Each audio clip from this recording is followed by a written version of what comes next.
The Germans laughed at the P-51 Mustang. They scoffed at its sleek, gleaming frame, a new fighter in the sky that had yet to prove its mettle. In the eyes of experienced Luftwaffe pilots, hardened by years of conflict, it seemed just another American attempt to produce an aircraft that could compete with the seasoned Messerschmitts and Focke-Wulfs dominating the European skies. They called it underpowered, a paper tiger, destined to be ripped apart by German firepower. Yet, in the span of a single year, the Mustang would transform from a curiosity to a symbol of aerial supremacy, a weapon that would haunt the dreams of pilots from Berlin to Munich. The story begins not with combat, but with skepticism. In early 1943, the Allies faced a grim truth. The air war over Europe was proving costly, and despite relentless bombing campaigns, the Luftwaffe maintained air superiority. American bombers, like the B-17 Flying Fortress, were falling prey to well-coordinated German fighters on missions deep into enemy territory. Losses mounted, and morale wavered. Commanders knew that without a long-range escort capable of accompanying bombers all the way to targets in Germany, the strategic bombing campaign might fail. It was in this crucible of necessity that the P-51 Mustang was born. The Mustang's origins are a tale of ingenuity and urgency. In 1940, as the war in Europe escalated, the British Royal Air Force sought a new fighter to supplement their aging fleet. They approached North American Aviation, a company with little experience in military aircraft, to produce a design rapidly. The result was the NA-73X, a prototype that would eventually evolve into the P-51 Mustang. It was fast, sleek, and, initially, underpowered. Early models relied on Allison engines, which limited performance at high altitudes, making them initially less effective against German fighters patrolling the skies above Europe. Yet, engineers saw potential. When paired with the Rolls-Royce Merlin engine, the Mustang transformed. Suddenly, it had the speed, agility, and range to escort bombers deep into the heart of the Reich. By 1943, the first Mustangs arrived in the European theater. American pilots, many of them young and raw, eyed the aircraft with a mix of hope and uncertainty. Stories from the front lines painted the skies over Europe as a deadly gauntlet, flak, Luftwaffe interceptors, and the unpredictable chaos of battle. For bomber crews, the presence of a long-range escort was the difference between life and death. Yet, even as the Mustangs joined formations, German pilots continued to underestimate them. In their eyes, these Americans had nothing new to offer. Their Mustangs were just another exotic experiment, destined to be outclassed by seasoned aces flying aircraft designed for combat over the continent. The first encounters were tentative. On missions over France, the Mustang proved its worth almost immediately. Unlike earlier escorts, it could keep pace with the heavy bombers and engage enemy fighters at the critical moments. Pilots like Colonel John D. Landers of the 52nd Fighter Group recall the moment their skepticism transformed into awe. "We went up thinking we were just along for the ride," Landers would later say. "By the time we returned, we knew this plane could save our lives and win the war." The Mustang's combination of speed, maneuverability, and endurance allowed American pilots to take the fight to the Luftwaffe in a way that had previously been impossible. The Germans began to notice.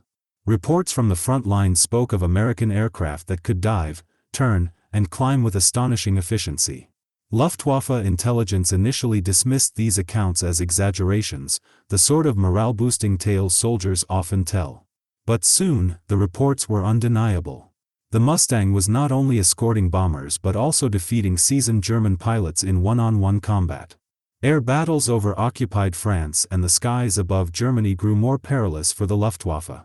Pilots who had once dominated the air now faced an enemy capable of matching their every maneuver, with machine guns and cannons that tore through their formations. The human stories behind these flights are as compelling as the statistics. Take Captain Chuck Yeager, who would later become famous as the first man to break the sound barrier. During his time in the European theater, Yeager flew Mustangs on dangerous bomber escort missions, facing anti-aircraft fire, enemy fighters, and the ever-present threat of mechanical failure. In letters to his family, he described the thrill and terror of combat in equal measure. "Flying the Mustang feels like riding a horse that knows the land better than I do," he wrote. "Every dive, every turn, every pass is a negotiation with death." Yet, despite the danger, pilots felt a bond with the aircraft. It was more than a machine, it was a guardian in the sky, a symbol of ingenuity and determination. Across the Atlantic, American industrial might fueled the Mustang's rise. Factories ran around the clock, producing planes, engines, and parts at a scale previously unseen. Assembly lines in Inglewood, California, hummed with the rhythm of wartime production, men and women working tirelessly to supply the front lines. Each aircraft carried not only guns and armor but also the hopes of a nation determined to defeat tyranny. The Mustang became a testament to what America could achieve when necessity, innovation, and human will converged. As the war progressed, the Mustang's impact became undeniable. By late 1944, units equipped with the P-51 had achieved air superiority over much of Western Europe. Bomber losses dropped dramatically when escorted by Mustangs, and German fighter losses mounted.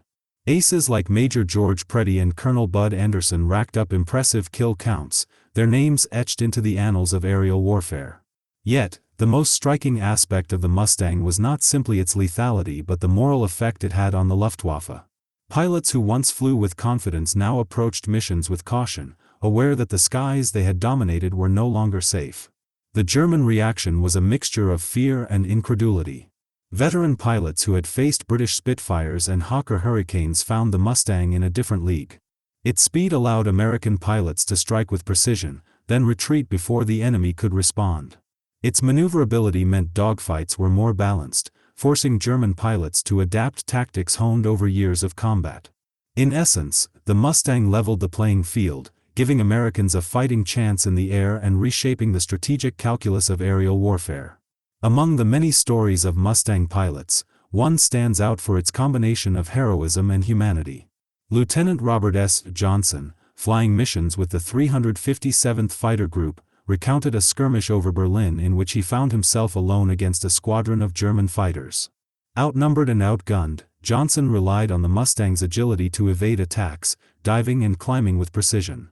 By the time reinforcements arrived, he had managed to down 2 enemy aircraft, a feat that earned him immediate recognition.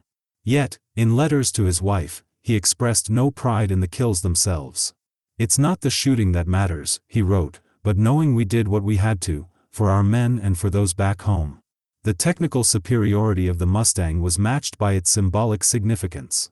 It represented the turning tide of the war, a tangible proof that American ingenuity could challenge even the most formidable military powers. When Allied forces pushed through France after D-Day, the skies overhead were dominated by Mustangs, their silver bodies gleaming in the sunlight. Ground troops looked up with a mixture of awe and relief, knowing that the air above them was safer than it had been in years. The Mustang was not merely a plane, it was a psychological weapon, instilling confidence in Allied forces and sowing doubt among their enemies. Yet, the rise of the Mustang was not without cost. Pilots faced harrowing conditions, freezing temperatures at high altitude, the constant threat of mechanical failure, and the ever-present danger of flak and enemy fire. The loss of a comrade was a daily reality. Lieutenant Colonel John C. Meyer, another Mustang ace, later reflected on the emotional toll. "You learn quickly that every flight could be your last," he said. "The plane can save you, but it can't protect your friends. That weight stays with you long after the mission ends." These stories underscore the dual nature of the Mustang, a marvel of engineering that brought both triumph and tragedy. The operational flexibility of the Mustang further cemented its reputation. Unlike earlier fighters, it could perform a variety of roles: long-range escort, ground attack, reconnaissance. This adaptability made it indispensable as Allied forces advanced across Europe. Missions that once required multiple aircraft types could now be carried out by the Mustang, simplifying logistics and increasing efficiency. Pilots learned to exploit its strengths, mastering high-speed dives, energy retention maneuvers, and precision strafing runs. The aircraft demanded respect, not just for its capabilities, but for the skill required to wield it effectively in combat. As 1944 drew to a close, the Mustang's presence in Europe was ubiquitous. From the skies above Normandy to the Ruhr Valley, its silver wings cut through clouds, a harbinger of change. German pilots, once dismissive, now treated encounters with caution. Commanders adjusted strategies, deploying more fighters in attempts to counter the American threat, yet the Mustang consistently held the advantage. Airfields that had once been staging points for Luftwaffe operations became targets, their defenders wary of the speed and reach of the new American fighter. The broader impact on the war effort cannot be overstated. Strategic bombing campaigns, which had faltered under high losses, now proceeded with greater effectiveness. Industrial centers, supply lines, and transportation networks in Germany came under sustained pressure, hastening the collapse of the Nazi war machine. The Mustang, in its sleek, unassuming way, played a pivotal role in this transformation. Its contribution was measured not only in enemy aircraft downed but in the lives of bomber crews saved, the morale bolstered, and the momentum shifted decisively in favor of the Allies. Human stories continued to emerge alongside the statistics. Sergeant Charles MacDonald, a gunner on AB-17, recalled the day a squadron of Mustangs appeared overhead. "I remember looking up and thinking, finally, someone has our backs," he said. "They weren't just fighters, they were protectors. Seeing those silver wings meant we had a chance to make it home." Moments like these, repeated countless times across Europe, encapsulate the Mustang's significance beyond the battlefield. It was a machine, yes, but also a symbol of hope, resilience, and ingenuity in the darkest hours of war. The irony of the Germans' initial laughter is not lost on history.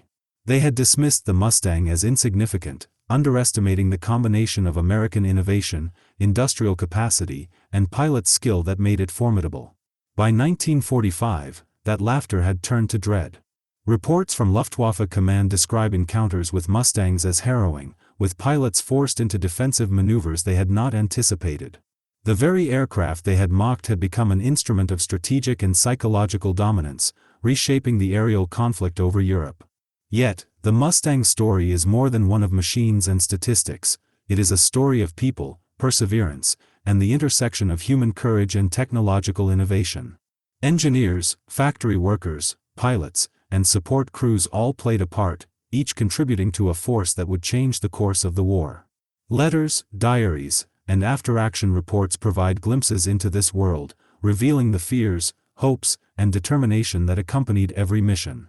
The Mustang was, in essence, a reflection of the American spirit, practical, resourceful, and relentless in the pursuit of a goal greater than oneself. In reflecting on these events, one cannot help but consider the lessons embedded within them. War, with all its destruction and moral complexity, often brings out both the best and worst in humanity.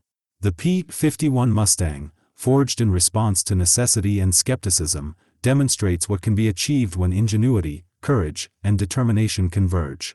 It reminds us that even in the midst of conflict, human creativity can produce objects of remarkable capability, machines that embody not only power but purpose, that protect life even as they threaten those who seek to destroy it. As part 1 of this story concludes, the stage is set for the Mustang's ultimate rise. From skeptical beginnings to battlefield dominance, its journey is a testament to the unexpected, the underestimated, and the extraordinary. The Germans laughed at it once, seeing only a new plane in the sky. They could not have known that, in the hands of determined pilots and backed by a nation's resolve, the P-51 Mustang would not only survive but excel, dominating the skies in a conflict that shaped the course of history. By the winter of 1944, the P-51 Mustang had fully established its dominance over the European skies. Pilots who had once approached missions with trepidation now flew with a cautious confidence, trusting in the aircraft as much as in their own skill. The Mustang's range allowed American forces to escort bombers all the way to Berlin and back, a feat previously considered impossible. Its speed and agility had turned air combat into a contest in which the Luftwaffe, once the unchallenged masters of the skies, found themselves outmatched.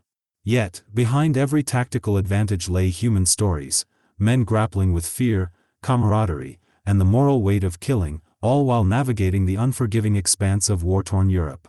One of the most striking aspects of the Mustang's effectiveness was its psychological impact on German pilots. Experienced aces who had survived years of combat now found themselves facing aircraft that could strike with impunity and retreat before counterattacks could be mounted. These pilots, some of whom had accrued dozens of kills, were forced to reconsider tactics honed over countless engagements. Lieutenant Colonel Gunther Rall, one of the Luftwaffe's top aces, noted in his memoirs that the Mustang was fast, relentless, and clever. It changed everything. The Americans could take the fight to us in ways we had not anticipated. The very presence of the Mustang demanded a recalibration of German strategy, a tacit acknowledgement of a new and formidable adversary. Meanwhile, on the Allied side, the Mustang became more than a tool of war, it was a lifeline. Bomber crews, who had endured losses of 20% or more on missions without long-range escort, now looked to the skies with renewed hope. The arrival of Mustangs dramatically reduced casualty rates, transforming the air war from a desperate gamble into a more calculated offensive. For many, seeing the silver wings of a Mustang slicing through clouds was a signal of survival, a promise that they might return home to their families. This emotional dimension, often overlooked in technical accounts, underscores the Mustang's role as both protector and symbol. Among the pilots, individual stories illustrate the aircraft's transformative effect. Colonel Bud Anderson, flying with the 357th Fighter Group, recounted the exhilaration and terror of his first encounter with the Luftwaffe over northern France. Facing a formation of Focke-Wulf 190s, Anderson relied on the Mustang's superior speed and maneuverability to evade attacks while positioning for counterstrikes. The engagement lasted only minutes, but it left an indelible mark. The plane responded to every command, he said, like it anticipated my intentions. It was as if we were partners in survival. Such experiences were repeated countless times, highlighting the deep bond between man and machine forged in the crucible of combat. The Mustang's technical innovations were central to its success. The integration of the Rolls-Royce Merlin engine transformed its capabilities, granting high-altitude performance that allowed American pilots to engage the Luftwaffe on equal footing. Its laminar flow wing design reduced drag and increased efficiency, giving it remarkable speed and range. 6.50 caliber M2 Browning machine guns provided formidable firepower, capable of ripping through enemy aircraft and ground targets alike. Yet, these specifications alone cannot convey the full impact. It was the combination of engineering, pilot skill, and strategic deployment that rendered the Mustang lethal and indispensable. As the war intensified, the Mustang proved adaptable to a range of missions beyond bomber escort. In late 1944, units were tasked with ground attack operations, strafing rail yards, convoys, and enemy installations. Pilots learned to exploit the Mustang's speed to approach targets with precision, deliver devastating fire, and withdraw before countermeasures could be enacted. These operations required not only courage but meticulous calculation, as low-altitude strafing exposed aircraft to anti-aircraft fire. Sergeant William "Bill" Johnson, a ground crewman supporting the 361st Fighter Group, recalled the constant tension on the airfield. Every time they took off, we prayed for their return. The plane could do its job, but the risks were enormous. And yet, they went anyway, day after day. The Mustang's effectiveness was inseparable from the human resolve that deployed it. The cumulative impact of these missions reshaped the strategic landscape of the war. By early 1945, the Allies had achieved near-total air superiority over Western Europe. German industry struggled under relentless bombing, transportation networks were disrupted, and the Luftwaffe faced severe shortages of experienced pilots and fuel. The Mustang was not the sole cause of this shift, but it was a decisive factor. Its ability to escort bombers to the heart of Germany, combined with tactical flexibility in offensive operations, accelerated the collapse of enemy defenses and facilitated the Allied advance. In the minds of both American and German commanders, the Mustang had become a symbol of changing tides. Yet, the human cost remained stark. For every aerial victory, there were losses: pilots who would never return, air crews who endured captivity or death. The narrative of the Mustang is intertwined with these sacrifices. Lieutenant Colonel John C. Meyer, reflecting on missions over the Ruhr, described the paradox: the Mustang could save lives, but it could not prevent loss. We celebrated successes, but the shadow of comrades lost was always present. These reflections capture the duality of technological triumph and human vulnerability, reminding us that mastery of the skies is inseparable from the risks faced by those who occupy them. As Allied forces pushed further into Germany, Mustangs played a critical role in shaping the battlefield. Missions extended to targets deep within enemy territory, striking at communication hubs, rail lines, and armored formations. The combination of speed, range, and firepower allowed pilots to engage multiple objectives in a single sortie. This operational flexibility forced German commanders to disperse forces and reallocate defenses, stretching already strained resources. The Mustang's presence effectively amplified the impact of every Allied maneuver, turning localized superiority into strategic advantage. The aircraft's influence extended beyond the immediate tactical sphere. Air battles over cities such as Berlin, Cologne, and Dresden carried profound psychological weight. Civilians, witnessing the increasingly frequent air raids accompanied by Mustang escorts, understood that the reach of the Allies had grown. The Luftwaffe's inability to defend their own skies eroded morale, both among combatants and within the civilian population. Historian Richard Overy notes that the introduction of long-range escorts like the Mustang fundamentally altered the balance of power in the air. It was not merely a technical development, it was a statement of inevitability. Indeed, the Mustang's effectiveness was measured as much in its ability to shape perceptions as in its tangible destruction of enemy aircraft. Personal narratives provide vivid insight into the experiences of those who flew and fought alongside the Mustang. Captain Robert "Bob" Johnson, a Mustang pilot in the 354th Fighter Group, recounted an engagement over the Ruhr in which he and his flight encountered a formation of Messerschmitt Bf-109s. Despite being outnumbered, Johnson leveraged altitude, speed, and maneuvering to disrupt the enemy formation, downing one aircraft and forcing the others to retreat. Writing to his family afterward, he described not just the action but the emotional landscape. There is exhilaration in survival, a sharp awareness of life's fragility. The plane is part of you, but so is fear. You cannot separate the machine from the man. These accounts illuminate the human dimension of technological warfare, where emotion and skill intersect with mechanical capability. The Mustang's impact was not limited to Europe. In the Pacific theater, modified versions of the aircraft were employed for long-range missions, escorting bombers and providing close air support. Though operational contexts differed, the core principles remained: speed, agility, and range, combined with human ingenuity, could shift the balance of power. The aircraft became emblematic of American aerial capability, a tool that could project force across vast distances and challenging operational environments. Its adaptability reinforced a broader lesson: innovation, when coupled with disciplined execution, can overcome even entrenched opposition. The relationship between pilot and machine reached a poetic dimension in the skies. Veterans often describe the Mustang as intuitive, responsive, almost alive in its handling.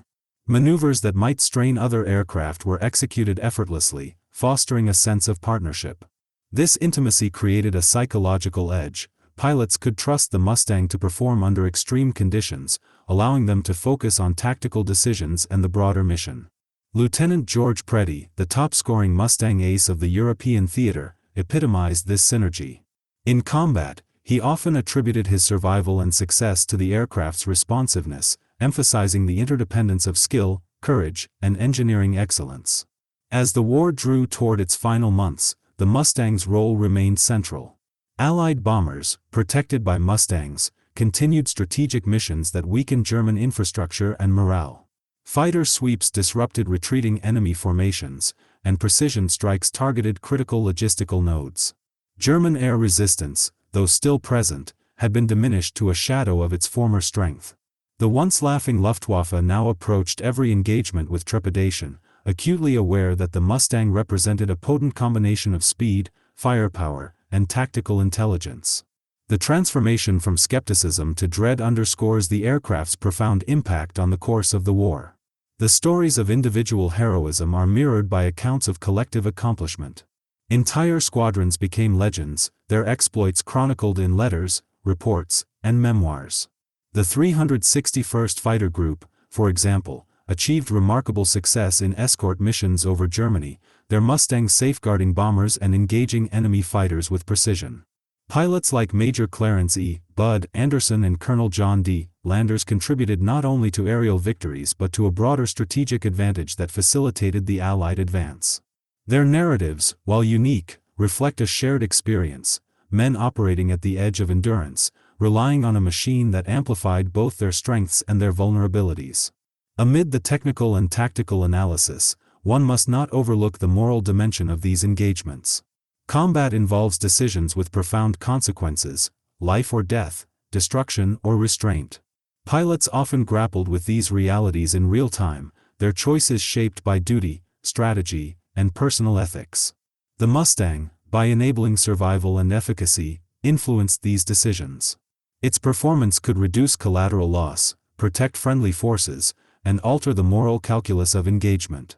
This interplay between human judgment and technological capability exemplifies the ethical complexities inherent in modern warfare. As Allied forces crossed the Rhine and pushed into the heart of Germany, the Mustang remained a constant presence. Air superiority allowed for uninterrupted bombing campaigns and reconnaissance, giving ground commanders vital intelligence and support. The synergy between air and ground operations exemplified the broader strategic evolution of the war, demonstrating how innovation, coordination, and courage could coalesce into decisive advantage. The Mustang, initially underestimated, had become a linchpin in this integrated approach, a testament to the transformative power of technological foresight executed with skill and determination. The aircraft's legacy extends beyond the immediate conflict. Post-war, the Mustang served in air forces around the world, its design influencing subsequent generations of fighter aircraft. Veterans carried memories of the Mustang into civilian life, recounting not only its technical achievements but the emotional resonance of flight and survival. Museums and memorials preserve its story, ensuring that future generations understand the confluence of ingenuity, courage, and circumstance that produced one of the most effective fighters in history. It is not merely a relic, it is a symbol of what can be achieved when human resolve meets mechanical excellence. Reflecting on the broader narrative, one sees lessons that transcend the battlefield. The Mustang's rise illustrates the power of adaptation, perseverance, and vision. Initial skepticism, even from experienced adversaries, did not deter the engineers, pilots, and strategists who recognized potential and nurtured it. Challenges were met with innovation, risk with calculation, and fear with courage. These qualities, embodied in both the machine and those who wielded it, offer enduring insights into leadership, problem-solving, and the human capacity to overcome seemingly insurmountable obstacles. The contrast between the Germans' initial laughter and the Mustang's ultimate dominance provides a compelling moral. Underestimation of ingenuity, whether mechanical or human, carries consequences.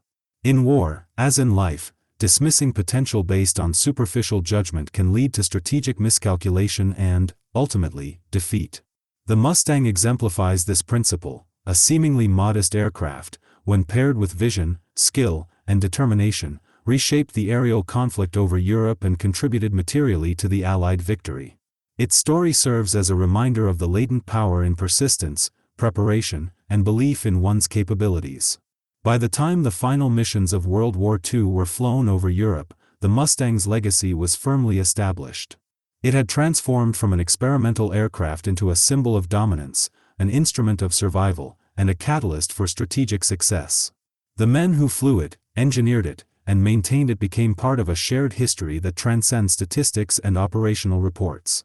Their experiences underscore the interplay of technology, human endeavor, and moral responsibility, revealing how innovation and courage can shape not only outcomes but the broader arc of history.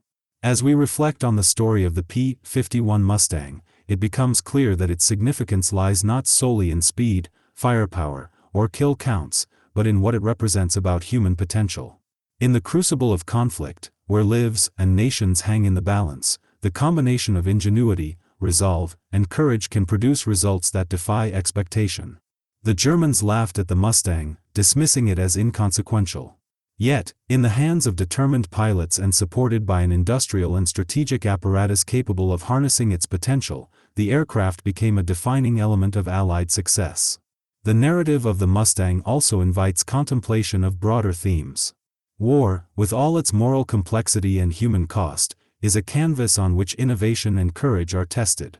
The P-51, a creation of necessity, skepticism, and ambition, illustrates how tools of war can embody both destruction and protection. It is a reminder that technological advancement, when guided by purpose and human skill, can alter not only the course of battles but the trajectory of history itself. Its story bridges the gap between the technical and the human, the mechanical and the emotional, providing enduring lessons about the interplay of ingenuity, courage, and consequence. In the final analysis, the P-51 Mustang's journey from mocked prototype to dominant fighter represents more than a military achievement, it is a testament to human resolve in the face of uncertainty. The Germans laughed, as they often do, at the underestimated, the unproven, the untested. But history records their laughter as a prelude to a lesson in humility. The Mustang's triumph in the skies of Europe is a story of vision realized, of courage under fire, and of the extraordinary potential that emerges when human skill meets mechanical excellence. It is a narrative that endures, inspiring reflection on both the trials of war and the heights of human ingenuity. As the echoes of engines faded and the smoke of conflict cleared, the Mustang's legacy remained. In the skies above Normandy, the Ruhr Valley, and the heart of Germany, its silver wings had written a story of mastery, resilience, and ingenuity. Pilots returned home, bearing memories of fear, courage, and triumph, carrying the lessons of the Mustang into post-war life. The Germans' initial scorn was replaced by grudging respect, a testament to the transformative power of performance, perseverance, and vision. The aircraft that had once been laughed at had, in the span of a few short years, dominated the skies, altered the course of a war, and left an indelible mark on history. Ultimately, the P-51 Mustang exemplifies a truth that resonates beyond the context of war: the underestimated often possess the capacity to redefine expectations. Through ingenuity, determination, and skill, a single creation, whether mechanical, strategic, or human, can achieve extraordinary outcomes.